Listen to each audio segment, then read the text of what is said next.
IPhone 11 অনলাইনে এখন 40,000 টাকার কাছাকাছি পাওয়া যায়, আর অফার এলে এর দাম হয়তো 35,000 টাকার কাছাকাছি নামতে পারে। তবে 2024-এ এসেও 40,000 টাকা দিয়ে আইফোন 11 নেওয়াটা কি উচিত হবে?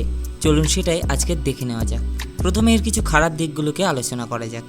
প্রথমত, আইফোন 11-এর ডিসপ্লেতে মোটা মোটা বেজেল আছে, বাট সেই তুলনায় ডিসপ্লে অনেকটাই ছোট। তাছাড়া এর ডিসপ্লে 60 হার্টজের, যেখানে আমরা মোটামুটি 15,000 টাকার ফোনেও 120 হার্টজের ডিসপ্লে ব্যবহার করতে দেখি। তাই যারা 120 হার্টজ ব্যবহার করে তাদের এতে মোটামুটি মনে ব্যথা লাগতে পারে। দ্বিতীয়ত, এর সবচেয়ে খারাপ দিক হলো 2024 সালে এসেও এই ফোনে আমরা 4G পাচ্ছি, যেখানে অন্যান্য ফোন 5G ব্যবহার করছে। তাছাড়া আইফোন 11-এর স্পিকার খুব একটা লাউড নয়, বাট এটা ক্লিয়ার সাউন্ড দেয়। আর তাছাড়াও সবচেয়ে বেশি লক্ষ্য করা যায়, আপডেট আসার পর থেকেই আইফোন 11-এর ক্যামেরা একটু সামান্য কোয়ালিটি ড্রপ করেছে, যার জন্য ক্যামেরার দিক থেকেও এই ফোনটিকে এখন খুব একটা ভালো বলা যেতে পারে না। এছাড়া আইফোন 11-এর ব্যাটারি ব্যাকআপ খুবই খারাপ।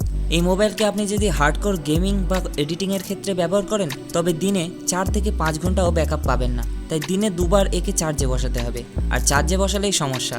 এতে আছে 18 ওয়াটের চার্জার, তাই মোবাইলটিকে মোটামুটি 1 থেকে 1.5 ঘন্টা চার্জে বসিয়ে রাখতে হবে।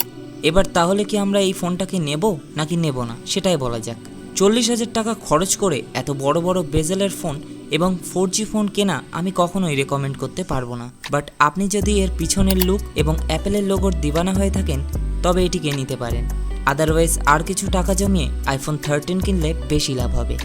ভিডিওটি ভালো লাগলে অবশ্যই লাইক করে দেবেন, কমেন্টে আপনার মতামতটি জানিয়ে দেবেন এবং চ্যানেলটিকে সাবস্ক্রাইব করে পাশে থাকা বেল আইকনটি প্রেস করে দেবেন এমনই নতুন নতুন ইন্টারেস্টিং টেক রিলেটেড ভিডিওগুলিকে পাওয়ার জন্য।